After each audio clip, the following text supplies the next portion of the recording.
Judges? At some point in the early 2010s, I can't remember when exactly, I bought Shantae Risky's Revenge on my 3DS. It was a neat bit of fun that, truth be told, I barely remember much of and didn't even beat it. At least at that time anyway. I guess it didn't really wow me that much. However, sometime after, I bought what ended up being my favorite entry in the series, Shantae and the Pirate's Curse. Easily one of my overall favorite games thanks to the writing, the characters, the visual aesthetic, the fact that it still holds on to the Metroidvania aspect despite having a bit of a choose a level for you to play thing, the music, and most importantly, establishing a bigger dynamic between Shantae and the villain, Risky Boots, whose background was explored and character developed, suggesting she isn't as evil as she otherwise has been. It's part of why I wasn't too big on Half Genie Hero and had liked a certain part of the ending to Seven Sirens. Speaking of which, much like this video, thank you for the review code WayForward. I am very grateful for that and seriously, sincerely, thank you. I ended up being lucky enough to get a review code for Shantae and the Seven Sirens and did a video on it back in 2020. So if you want to check that out after this, despite it being rather old, feel free to do so. The interesting thing is that despite some less than subtle attention to, detail, I never really saw the characters like that. I mean, all the adult women are cute as hell in this series, but I shit you not,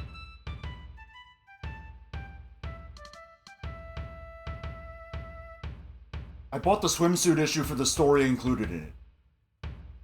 And it was only 8 pages long. So I was very disappointed. I mean, I know how I look for the most part, and I know the kind of guy I used to be, but I'm not kidding when I say I literally bought this for the plot. I'd go into more detail, but obviously you're here for the game we're looking at today in Shantae Advance Risky Revolution, a game that was originally supposed to come out at least 2 decades ago. The developers in WayForward made a demo of the game to pitch to publishers, but all of them, including the publisher of the first game in Capcom, yes, Mega Man and Street Fighter Capcom published the first game, sadly weren't willing to fund it. It wouldn't be until 2010, 8 years after the first game, that we got a sequel in Risky's Revenge. I personally would love to be a fly on the wall for the conversation between WayForward and Limited Run Games about this, because this game is specifically made for the Game Boy Advance. No, really, they actually made it with the system in mind and even released officially licensed GBA cartridges of the game.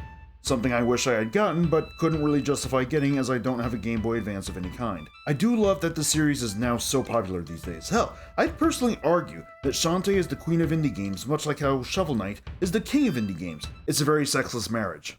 So, as per the status quo, Shantae has to save her home Scuttletown and all of Sequinland from Risky Boots. What's she trying to do this time? Not much. Just destroy the underground foundation so she can move the land like a floating island closer to her so she can pillage it more easily, despite the ramifications that this will cause to the ecosystem. Nothing too big.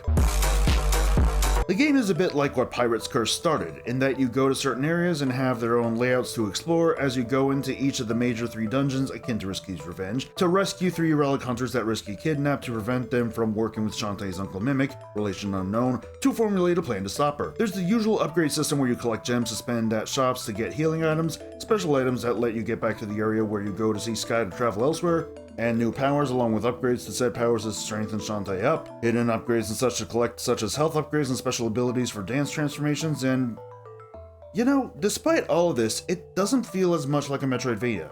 For starters, and I didn't realize this till the area where the second dungeon is, but you can loop around the area fully with the right abilities. It feels less like a mapped out location to go to, and more like you're running on a Cheerio. There's also the fact that there's no map system from what I can gather. I tried checking, but I couldn't find anything like that. I find it odd, honestly, because certain Metroidvanias on GBA do have a map system such as Castlevania Aria of Sorrow, so I'm confused as to why they couldn't set one up here, especially when it comes to the dungeons you go into. One major gameplay element in these areas where the dungeons are is that you can go to the foreground and the background, again similar to some locations in Risky's Revenge. A lot of these ideas were used in other games, huh? But in addition, you have to find these switches to move the land around to make accessing certain places way easier, while trying to press other switches to fix places up permanently, such as Lava Town, where all the women are frozen in ice, the Royal Palace, which is covered in a ton of gross gunk that shouldn't be there, and of course, Scuttletown, which is near a desert instead of the ocean.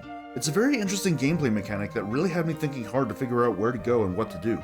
I ain't gonna lie though, I did have to look up a guide a few times for this, but there's really no shame in that. Wait, why are you so surprised?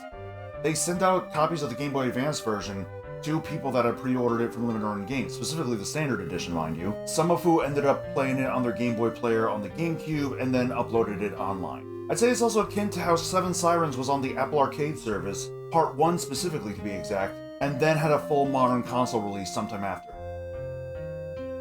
Wait. Starting to sense a pattern here. Also, my video on Seven Sirens did way better than it would have otherwise, which says a lot about Apple Arcade and how many people actually bother with it. I am begging you, Sega, put Sonic Dream Team on other platforms. I can't pay $1,000 for hardware that it's not even gonna use. Hey, Apple Arcade is a cloud service, right? This game also has a deluxe edition where you get to choose different outfits for Shantae, all 3 of which are very cute and power up one of Shantae's abilities, specifically one. One being Fireball, one being Stormcloud, and one being Pikeball.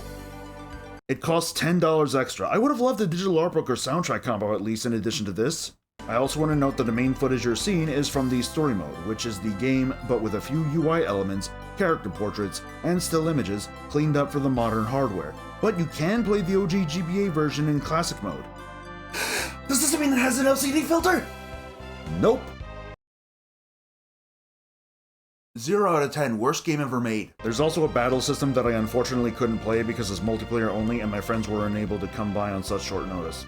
Oh well. I also need to stress this, because the game doesn't really state this and I didn't realize it till later, but you don't get every transformation just in the dungeons. You need to locate mini-dungeons called crypts. You need to locate mini-dungeons called crypts to get the 3 other transformations, all of which are required. They are not optional like I thought they were, so make sure you go do them when possible. You know, actually, I wonder what the bosses are like in the— Jesus, Harold Christ! Ah, get away from me! One very annoying thing I encountered a ton is that I accidentally kept transforming into either monkey or elephant because of the way the controls are set up.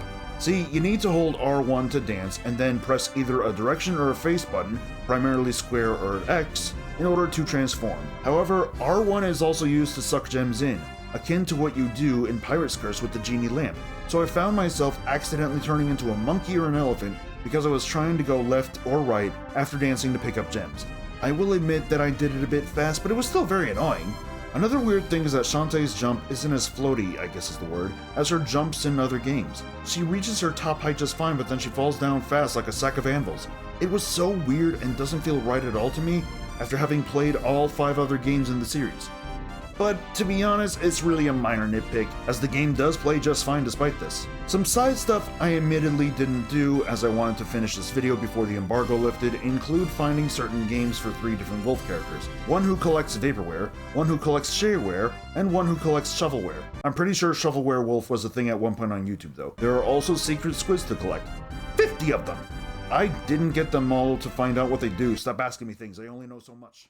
Okay, I feel like I've said all I can say before stating anything about the game's story, but despite the fact that I usually talk about the story, which I failed to do in my Arkham Asylum video a couple months ago because I got burnt out from trying to work on it for so long, and we'll discuss it eventually in my Arkham City video for those that ended up seeing it. Subscribe for more for that one. Nudge, nudge, wink, wink. I don't think I'm doing this right. And also, despite the fact that the GBA version has been out for a few months as of apparently April 21st, 2025, I'm curious as to how soon people who pre-ordered that game got it in terms of like how long they had to wait for it by that point. I'm just gonna leave this off here so that you guys can enjoy the game for yourself.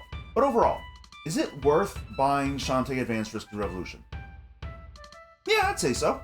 It's a fun little adventure that actually took me about just under 5 hours to beat, but only because I didn't try to go for everything like the secret squids and upgrades and whatnot. As for the deluxe edition, I don't feel fully comfortable saying it like this, but I feel like I can only really recommend it if you absolutely feel like you have to have all the content a game has to offer, unless it involves microtransaction stuff, in which case don't even bother, but this game doesn't, so don't worry about that. Mind you, I haven't tried any of the outfits in the game, because I don't know for sure, but I'm gonna guess, again, don't quote me on this, but I'm gonna guess that the outfit can't be changed once you choose it at the beginning of the playthrough. But like, just look at the Relic Hunter outfit, man. That is so freaking cute! You think I'd be able to pull that look off?